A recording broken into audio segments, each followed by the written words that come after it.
Ang pelikula ay nagbubukas sa Pilipinas kung saan ang mga walang isip at uhaw sa dugo ng mga zombie ay nasakop ang lahat ng mga pangunahing lungsod. Ang ating bida, si Francis Abel, ay kahit papaano ay nakatakas sa Maynila at tumungo sa kanyang home village kasama ang kanyang asawa, si Iris, at ang kanilang dalawang anak na lalaki, sina Josh at Lucas. Hindi nagtagal ay nakarating sila sa isang luma, tila walang laman, at abandonadong bahay. Kinuha ni Francis ang isang piraso ng bakal na tubo at maingat na pumasok sa bahay. Habang dahan-dahan siyang pumapasok sa loob, nakarinig siya ng mahinang ingay mula sa itaas at siniyasat niya ito. Hindi nagtagal ay pumasok siya sa isang silid at natagpuan ng isang patay na nakahiga sa isang kama. May baril malapit sa kamay ng matanda na nagpapahiwatig na siya ay nagbuwis ng sariling buhay. Kinuha ni Francis ang baril at relo, pagkatapos ay bumalik sa labas. Nakatayo sa tabi ng pinto, nakita niya ang isang matandang babae na kamakailan ay nagbagong anyo sa isang zombie. Napag-alaman na ang lalaki sa loob ng silid ay ang ama ni Francis at ang babae ay ang kanyang ina. Sa kalaunan ay umatake ang kanyang ina na zombie na pinilit siyang barilin siya. Kasunod ng kahindik-hindak na pagdating nila sa bahay na ito, inilibing ni Francis ang kanyang mga magulang sa taniman ng mais. Ang pamilya Abel pagkatapos ay nanirahan sa loob ng bahay para sa gabi. Gayunpaman, hindi makatulog si Francis at nananatiling gising na nagbabantay sa buong oras. Sa umaga, sinusuri niya ang supply ng tubig at, pagkatapos makumpirma na malinis ito, pinapayagan ng kanyang mga anak na lalaki na gamitin ito. Pero mukhang hindi masaya si Iris na napadpad sila ngayon sa bahay na ito. Maya-maya, isinama ni Francis ang kanyang panganay na anak, si Josh upang tingnan ang isa pang malapit na bahay. Doon, nakakita sila ng radyo, flashlight at ilang manok sa isang hawla. Nakita rin nila ang bangkay ng may-ari na nakasabit pa sa bubong. Inutusan ni Francis si Josh na kunin ang mga susi na nakalawit sa sinturon ng katawan. Ngunit habang sinusubukang hilahin ng bata ang mga susi, bumagsak ang bangkay sa kanya. Nasaktan si Josh sa pangyayari, gayunpaman, hindi man lang siya tinulungan ni Francis. Ito ay dahil gusto niyang matutunan ng kanyang anak kung paano humawak ng mahihirap na sitwasyon mag-isa. Nang hapong iyon, dinala ni Iris si Francis sa basement ng bahay para matingnan nila ang anumang mga gamit at kagamitan na maaaring nakalagay sa paligid. Pagkatapos ay nabunyag na ang mapang abuso na ama ni Francis ay regular na nagkukulong sa kanya sa basement bilang parusa. Hindi pa siya tapos sa trauma na iyon ngunit nagpatuloy siya sa pagpasok sa silid at natuklasan ng isang generator na naubusan ng gasolina. Kalaunan ng gabing iyon, habang naghahapunan, iminungkahi ni Iris na dapat silang magtungo sa Hilaga, ilang milya lamang mula sa kinaroroonan nila dahil hindi siya ligtas doon. Gayunpaman, iginiit ni Francis na dapat silang manatili dahil mas ligtas dito at walang ibang tao sa paligid. Kinaumagahan, nag-uusap ang mag-asawa malapit sa maisan na nakapalibot sa bahay. Napag-alaman na hindi anak ni Francis si Josh kaya naman hindi niya ito ginagamot gaya ni Lucas. Pagkatapos ay muling sinabi ni Iris na kailangan nilang magtungo sa Hilaga kung saan inutusan sila ng gobyerno na pumunta. Mukhang hindi masyadong masaya si Francis sa ideyang iyon ngunit sa huli ay pumayag din ito para sa kaligtasan ng kanyang pamilya. Maya-maya, umalis sila sa kanilang van kasama si Francis na nagmamaneho habang pinaplano ni Iris ang kanilang ruta. Tila naging normal ang lahat hanggang sa ibuka ni Josh ang kanyang bibig. Hindi niya sinasadyang sinabi na kamakailan lamang ay nakatanggap si Iris ng tawag mula sa nawalay na kapatid ni Francis na si Diego. Ang balitang ito ay labis na ikinagalit ni Francis kaya nawalan siya ng focus at muntik nang mabangga ang isang harang sa isang tulay. Napagtanto ng pamilya na hindi kayang magmaneho ng van kaya iminungkahi ni Francis na bumalik sa bahay. Gayunpaman, si Iris ay bumaba sa van, armado ng isang patalim, at sinubukang tumawid sa barikada. Gumagawa siya ng sobrang ingay at maya-maya, lumitaw mula sa likuran ng isang sundalo na naging zombie kamakailan. Si Francis ay nagmamadaling tumulong sa kanya at binaril ang zombie gamit ang kanyang baril.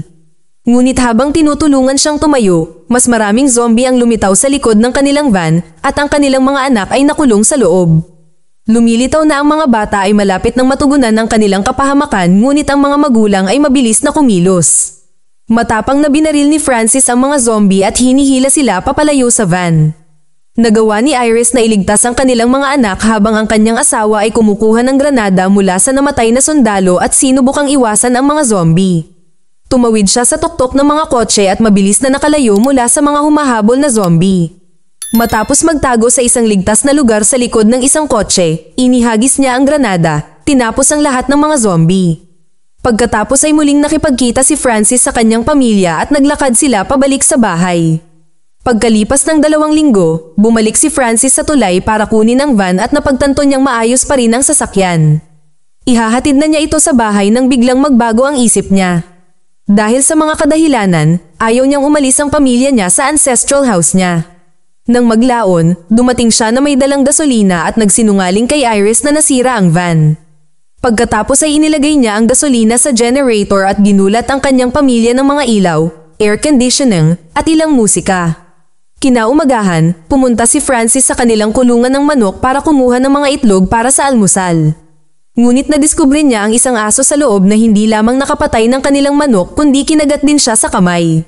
Nang maglaon ay ginamot ni Iris ang kanyang mga sugat ngunit nagmumungkahi na maghanap ng ospital dahil wala silang anumang gamot para sa rabies. Ngunit, muli, tumanggi si Francis na umalis sa kaligtasan ng bahay na ito. Samantala, may narinig si Josh sa radyo tungkol sa kalapit na kampo. Ngunit hindi niya matukoy ang buong mensahe. Pagkatapos ay ipinadala ng bata ang impormasyong ito sa kanyang mga magulang ng gabing iyon sa hapunan at nagkaroon ng mainit na talakayan. Iminungkahi ni Iris na dapat silang umalis upang hanapin ang kampo. Gayunpaman, pinipilit ni Francis na manatili sa bahay na nagpapaalala sa kanya kung ano ang nakatagpo nila sa labas ng maraming beses. Kinaumagahan, inaayos ni Francis ang kulungan ng manok nang lapitan siya ni Josh at hiniling na buksan ang generator. Tahimik na itinanggi ni Francis ang kanyang kahilingan na humantong sa pagtatalo ng dalawa. Tinanong ni Francis si Josh kung kaya niyang pumatay para iligtas ang kanyang pamilya, katulad ng ginawa niya sa tulay.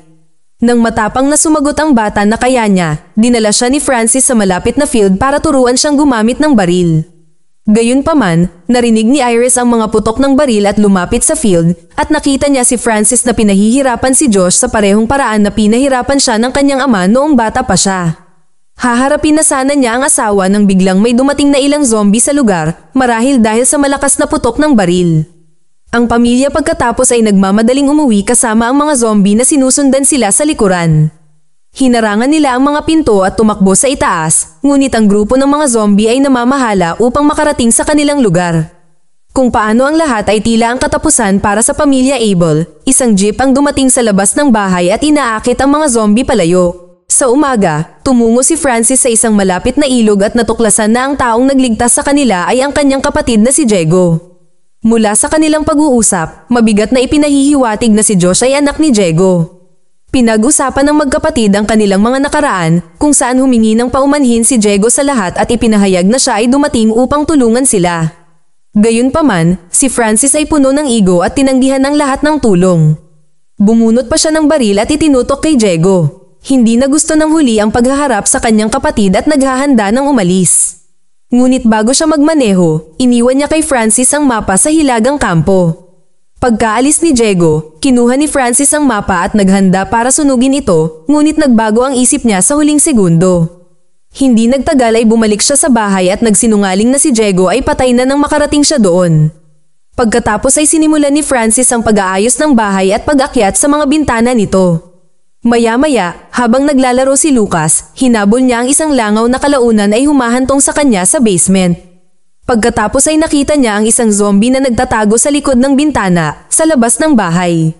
Dumating din doon si Iris at napansin niyang humihina na ang mga zombie habang lumilipas ang mga araw. Napagtanto niya na malapit nang mamatay ang mga nilalang na ito dahil sa kakulangan ng pagkain at nangako kay Lucas na babalik sa normal ang lahat. Ngunit lingid sa kanilang kaalaman, si Francis ay nakikinig mula sa likod ng pintuan ng basement. Nang hapong iyon, habang naglilibot sa bukid, nakahanap si Francis ng isang zombie sa parehong mahinang estado at agad itong pinatay. Pagkatapos ay nagsimula siyang gumawa ng isang kwento na nagsasabi sa kanyang pamilya na may ilang mga zombie na gumagala pa rin sa paligid ng bukid. Gusto niyang pigilan ang kanyang pamilya na lumabas. Kinagabihan, habang kumakain sila, isiniwalat ni Josh na may nakita siyang mapa na hawak ni Francis. Ito ay may mga direksyon patungo sa isang kampo patungo sa Hilaga kung saan silang lahat ay ligtas. Nang marinig ito, nagsimulang kumilos si Francis ng labis na pag-aangkin at sinubukang kumbinsihin si Iris na dapat nilang palakihin ang kanilang pamilya sa bukid. Iminungkahi pa niya na magplano sila para sa isa pang anak. Gayunpaman, pinabulaanan niya ang kanyang punto na itinuturo na ang kanilang buhay ay hindi na normal tulad ng dati. Pinaalalahanan siya ni Iris na dapat niyang pagtuunan ng pansin kung paano sila mabubuhay dahil ang kanilang mga reserbang pagkain ay lumiliit araw-araw. Iminungkahi niya na maaari siyang makipagsapalaran at kumuha ng pagkain mula sa nakapaligid na lugar. Ang mungkahing ito ay sapat na upang mag-apoy sa galit si Francis at sinimulan niyang sabihin ang mga problema noong naging magkasama sila ni Iris. Ibinunyag niya sa kanilang mga anak na pinaplano ni Iris na iwan sila bago magsimula ang pagsiklab ng zombie. Inamin nito ni Iris na sinasabing hindi na siya masaya sa kanyang buhay. Pagkatapos ay hiniling niya sa kanya na ibigay ang mapa para sa kapakanan ng kanilang mga anak. Ngunit bilang tugon, kinuha ni Francis ang mapa at agad itong sinunog. Kinaumagahan, pumunta si Francis sa bukid para maghanap ng makakain ngunit tubo lang ang nakita. Kinuha niya ang ilan sa mga iyon nang biglang may narinig siyang putok ng baril sa di kalayuan. Isa lang ang ibig sabihin nito, may mga tao sa malapit at nilalabanan nila ang mga zombie. Nang gabing iyon, nagdadala siya ng isang malaking piraso ng kahoy mula sa basement na ginagamit niya upang harangan ang pinto at pagkatapos ay ikinandado ito ng isang kadena. Si Iris at Josh ay hindi mapakali dahil sa kanyang pagkontrol sa kanila. Pagkatapos ay matapang na nagsalita si John na sinasabing ginagawa lang ni Francis kung ano ang ginawa sa kanya ng kanyang ama. Isang galit na si Francis ang sinampal ang bata ngunit bago pa lumala ang mga bagay, nakarinig sila ng katok sa pinto. Di nagtagal, maririnig nila ang isang tao na nagpapakilala sa kanyang sarili bilang isang sundalo, desperadong humihiling na papasukin siya. Tumanggi si Francis na tumulong, ngunit inalis pa rin ni Josh ang kahoy.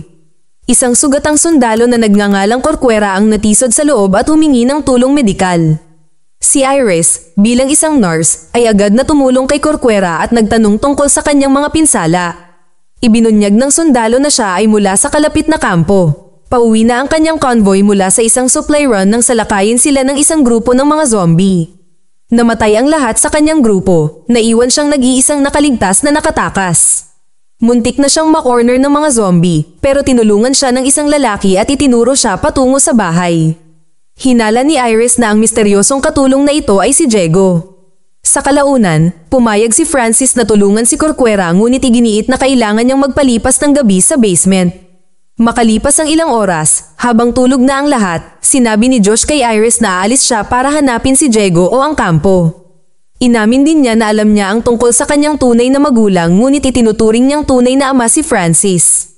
Kinaumagahan, nadatnan ni Francis si Corcuera na nag-aalmusal kasama si Lucas ngunit napansin niyang wala sa kanila ang kanyang panganay na anak.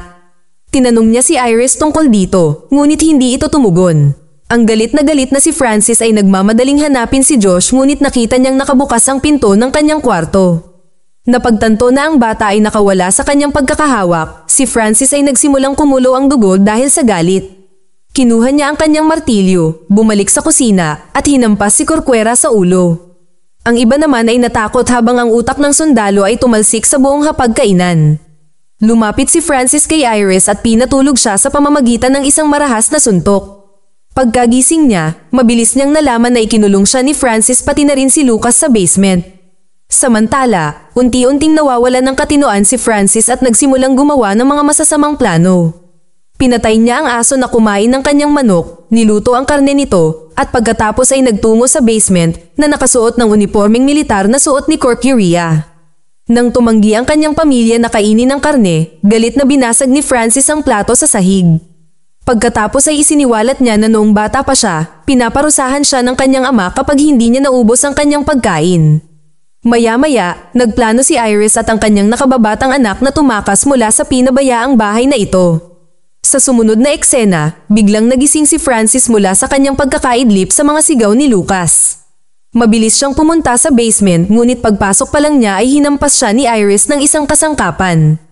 Nahulog siya sa sahig, pansamantalang natumba, habang kinukuha ni Iris ang mga susi mula sa kanya. Sa wakas ay nakatakas ang mag-ina sa basement. Di nagtagal, bumalik sa katinoan si Francis at sinubukang sundan sila. Ngunit napagtanto niya na siya ay nag-iisa sa basement at nagsimulang makakita ng mga flashback ng kanyang ama na itinapon siya dito bilang isang parusa. Pansamantala, kumuha si Iris ng ilang bagay, kabilang ang isang patalim, at tumakbo palabas kasama si Lucas. Papalabas na sila ng bahay nang biglang inatake sila ni Diego na naging zombie na rin. Nagudyok ito sa dalawa na tumakbo pabalik sa loob ng bahay ngunit hinawakan ni Diego si Iris sa paa. Kapag sinubukan ng bata na tumulong, inatake siya ni Diego. Sa ganitong delikadong sandali na lumabas si Francis sa basement upang iligtas ang kanyang pamilya. Nagawa niyang patumbahin ang zombie ngunit kinagat din si Lucas sa kamay. Ngayon, dalawa na lang ang pagpipilian nila, putulin ang braso ng bata o panoorin siyang mag-transform sa isang zombie. Pinipili ng isang emosyonal na Iris ang unang opsyon at nagsimulang maghanda para sa prosesong nakakasakit ng bituka. Sa kabutihang palad, bumalik si Francis sa kanyang sarili at sinabing kailangan nilang humanap ng ibang paraan. Sinabi niya sa kanya na kailangan nilang dalhin ang bata sa pinakamalapit na medical center. Para dito, nagmamadaling pumunta si Francis sa tulay kung saan niya iniwan ang kanilang van ilang araw na ang nakakaraan. Sa kasamaang palad, ang mga bagay ay nagtatapos sa tulay. Naroon din si Josh na may dalang baril na kinuha niya sa isa sa mga bangkay ng mga zombie na sundalo. Hindi nagtagal ay dumating din doon si Francis at agad na hinanap ang kanyang van. Gayunpaman, dahil nakasuot siya ng uniforme ng militar na puno ng dugo, tila siya ay isang zombie. Habang papalapit si Francis, aksidenteng nahila ni Josh ang gatilyo dahil sa takot at natamaan ang kanyang ama. Nang sa wakas ay napagtanto niya ang kanyang ginawa, nagmamadali siyang humingi ng tawad. Ipinagtapat ni Josh na lagi niyang nakikita si Francis bilang kanyang tunay na ama. Ang huli ay tumugon sa pamamagitan ng pagpapalawak ng kanyang braso at sinasabing palagi niyang itinuturing si Josh bilang kanyang sariling anak. Bago sumuko si Francis sa kanyang mga pinsala, nagawa niyang sabihin kay Josh na kunin ang van at iligtas ang iba. Nagtatapos ang pelikula nang mapansin ni Iris ang batang Josh na dumating sa bahay kasama ang van. Mag-subscribe para sa higit pang mga video na tulad nito, i-on ang notification at mag-iwan ng like para matulungan ang aming channel. Salamat sa panunood.